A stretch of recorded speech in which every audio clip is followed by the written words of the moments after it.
YSRCP party కార్యాలయం నందు YCP నేతలు మాజీ డీసీఎంఎస్ చైర్మన్ వీరి చలపతిరావు అరెస్టును ఖండిస్తూ మీడియా సమావేశాన్ని నిర్వహించారు. ఈ సమావేశంలో వైసీపీ నేతలు మాట్లాడుతూ నెల్లూరు జిల్లాలో పరిణామాలు చూస్తే ఈ జిల్లాకు ఏమైంది అని అర్థం కావట్లేదని, రాజకీయ కక్షలు పెట్టుకొని ఒకే పార్టీని టార్గెట్ చేస్తూ అక్రమ కేసులు పెట్టి అరెస్టు చేయిస్తున్నారని తెలిపారు. ఒక ఎస్సీ నాయకుడు జిల్లా స్థాయిలో ఎదుగుతున్న వీరి చలపతిరావును చూసి ఓర్వలేక ఎప్పుడో జరిగిన కేసులను వెలికితీసి అక్రమంగా అరెస్టు చేయడం దారుణమని తెలిపారు. ఈ రోజు మీరు అధికారంలో ఉన్నారు, వెర్రవేగడం కరెక్ట్ కాదని అన్నారు.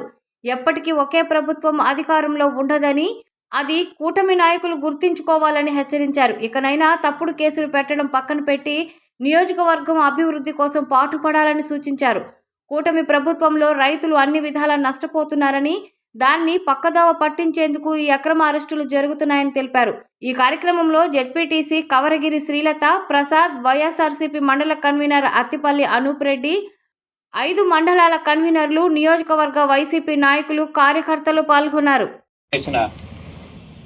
అన్ని మండలాల పార్టీ అధ్యక్షులకి, రాష్ట్ర రైతు విభాగం కార్యదర్శికి, అలాగే లీగల్ సెల్ అధ్యక్షులకి, అలాగే వివిధ హోదాల్లో జిల్లా వివిధ హోదాల్లో ఉన్న నాయకులకి, కార్యకర్తలకి, మరియు పత్రికా విలేకరులకి, ఎలక్ట్రానిక్ మీడియా వారికి అందరికీ కూడా నమస్కారం.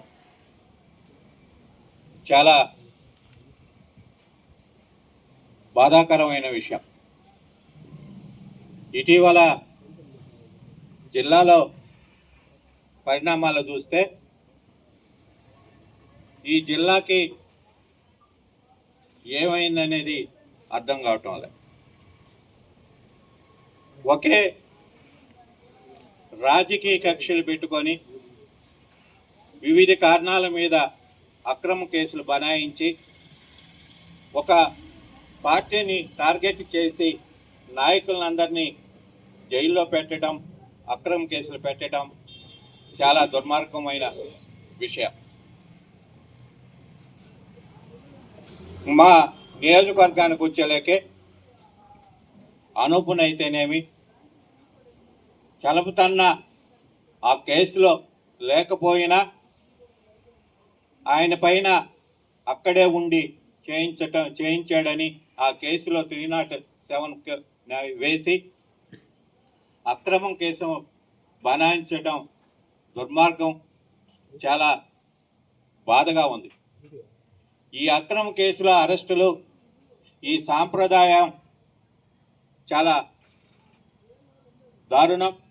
అలాగే ఆ కేసులో ఎప్పుడో 2 సంవత్సరాలు జరిగిన ఇన్సిడెంట్లో మా నాయకుడు ప్రసన్న కుమార్ రెడ్డి కూడా ఆ కేసులో 20వ ముద్దాయిగా చేర్చడం కూడా ఈ రాజకీయ కక్షలకి నాని నిషేధించాలని రాష్ట్ర చరిత్రలోనే ఒక మహిళ ఉద్యమ నేతగా ఈ జిల్లాకి గుర్తింపు ఉంది. ఈ జిల్లాలో ఆనం కుటుంబం, నల్లపరెడ్డి కుటుంబం, జనార్దన్ రెడ్డి కుటుంబం ఉన్నాయే కానీ వాళ్ళు ఎలక్షన్లప్పుడు విమర్శలు చేసుకున్నారే కానీ అభివృద్ధి కార్యక్రమాల్లో పోటీ పడేవారు. ఇలా జిల్లా విషయాల్లోకి వస్తే వ్యక్తిగత కక్షలకి, కార్పణ్యాలకి ఇది దారితీస్తుంది. ఏ రాజకీయ పార్టీలు కూడా కక్షలు పెంచుకోవటం, అక్రమ కేసులు పెట్టడం ఇది మంచి పద్ధతి కాదు. ఈ జిల్లాలో ఒక ప్రజాప్రతినిధులు ఆదర్శంగా, ప్రజలకి ఆదర్శంగా ఉండాలా. అలాంటి వాళ్ళు తప్పులు చేసి ఈ జిల్లాని ప్రశాంతంగా ఉండే జిల్లాని ఫ్రాక్షన్ జిల్లాగా, లేదు ఇంకా మాఫియా జిల్లాగా మన నాయకులు చేస్తున్నారంటే చాలా బాధగా ఉంది. ఎందుకంటే ఎప్పుడు నెల్లూరు జిల్లాలో అక్రమ అరెస్టులు కానీ, మాఫియా డాన్లు కానీ, ఈ కోర్టులో సంపాదిస్తున్నారు లేడీ డాన్లు కానీ, వీళ్ళంతా పుట్టుకు రావటం చాలా బాధాకరంగా ఉంది. చాలా అక్రమంగా కూడా కేసులు పెట్టడం కూడా చాలా దౌర్భాగ్యమైన పరిస్థితి. ముఖ్యంగా ఈ జిల్లాలో పెద్దలు ఉపరాష్ట్రపతి వెంకయ్యనాయుడు గారు ఉన్నారు, అలాగే పెద్దలు రాజమోహన్ రెడ్డి గారు ఉన్నారు. ఇలాంటి వాళ్ళు కూడా చొరవ తీసుకొని జిల్లాలో అన్ని పార్టీ నాయకులను పిలిచి ఒక ఏర్పాటు చేసి ఐక్య వేదికగా ఏర్పాటు చేసి ఇలాంటి దుస్సాంప్రదాయాలకి స్వస్తి పలకాలని వెంకయ్యనాయుడు గారిని, రాజమోహన్ రెడ్డి గారిని, ఇంకా ఇతర పార్టీ పెద్దలని అందరినీ కూడా ఒక ఐక్య వేదిక పెట్టాలని నిషేధించాలని రాష్ట్ర చరిత్రలోనే ఒక మహిళా ఉద్యమ నేతగా ఈ జిల్లాకి గుర్తింపు ఉంది. ఈ జిల్లాలో ఆనం కుటుంబం, నల్లపరెడ్డి కుటుంబం, జనార్దన్ రెడ్డి కుటుంబం ఉన్నాయే కానీ వాళ్ళు ఎలక్షన్లప్పుడు విమర్శలు చేసుకున్నారే కానీ అభివృద్ధి కార్యక్రమాల్లో పోటీ పడేవారు. ఇలా జిల్లా విషయాల్లోకి వస్తే వ్యక్తిగత కక్షలకి, కార్పణ్యాలకి ఇది దారి తీస్తుంది. ఏ రాజకీయ పార్టీలు కూడా కక్షలు పెంచుకోవటం, అక్రమ కేసులు ప్రవేశపెట్టడం ఇది మంచి పద్ధతి కాదు. ఈ జిల్లాలో ఒక ప్రజాప్రతినిధులు ఆదర్శంగా ప్రజలకి ఆదర్శంగా ఉండాలి కాబట్టి ఉండాలా. అలాంటి వాళ్ళు తప్పులు చేసి ఈ జిల్లాని ప్రశాంతంగా ఉండే జిల్లాని ఫ్రాక్షన్ జిల్లాగా లేదు ఇంకా మాఫియా జిల్లాగా మన నాయకులు చేస్తున్నారంటే చాలా బాధగా ఉంది. ఎందుకంటే ఎప్పుడు నెల్లూరు జిల్లాలో అక్రమ అరెస్టులు కానీ, మాఫియా డాన్లు కానీ, ఈ కోర్టులో సంపాదిస్తున్నారు లేడీ డాన్లు కానీ వీళ్ళంతా పుట్టుకు రావటం చాలా బాధాకరంగా ఉంది. చాలా అక్రమంగా కూడా కేసులు పెట్టడం కూడా చాలా దౌర్భాగ్యమైన పరిస్థితి. ముఖ్యంగా ఈ జిల్లాలో పెద్దలు ఉపరాష్ట్రపతి వెంకయ్యనాయుడు గారు ఉన్నారు, అలాగే పెద్దలు రాజమోహన్ రెడ్డి గారు ఉన్నారు.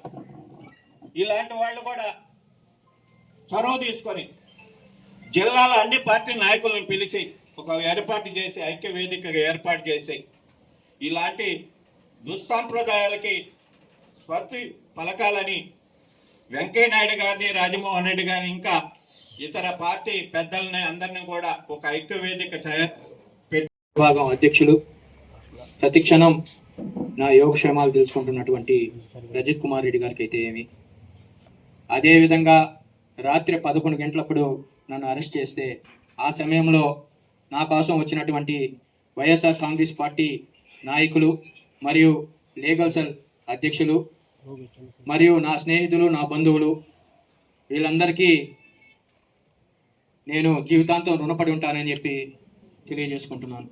అదేవిధంగా నేను ఆపద సమయంలో ఉన్నప్పుడు నాకు మరియు నా కుటుంబానికి ధైర్యం చెప్పినటువంటి నల్లపరెడ్డి కుటుంబానికి నా జీవితాంతం రుణపడి ఉంటానని చెప్పి తెలియజేసుకుంటున్నాను. అదేవిధంగా చలపతి గారిని అరెస్ట్ చేయడం తీవ్రంగా ఖండిస్తూ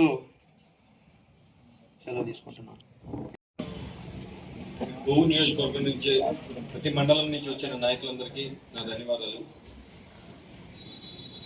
శనివారం రోజు సాయంకాలం వీరి చలపతిరావు గారిని అరెస్ట్ చేయటం, అది కూడా 2023లో జరిగిన కేసులోని, అప్పుడు ఆ కేసులో లేకపోయినా కానీ దాన్ని ఇప్పుడు మార్చి వీరి చలపతిరావుని, అదేవిధంగా కొంతమంది సంబంధం లేని వ్యక్తులను కూడా, ఆ రోజు ఎమ్మెల్యేని కూడా, ఆ రోజు ప్రసన్న కుమార్ రెడ్డి గారు ఎమ్మెల్యే అయినా కానీ అతని పేరు కూడా ఇప్పుడు చేర్చి 20 మందిని ఆ కేసులో పెట్టడం చాలా దారుణం.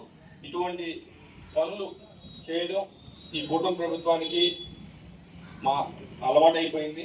అందువల్ల ఇప్పటికైనా పద్ధతులు మార్చుకొని అక్రమ కేసుల నుంచి పెట్టకుండా చూసుకోవాలని కోరుకుంటూ, అదేవిధంగా డెవలప్మెంట్ మీద, నియోజకవర్గ డెవలప్మెంట్ మీద దృష్టి సారించాలని కోరుకుంటూ సెలవు తీసుకుంటున్నాను.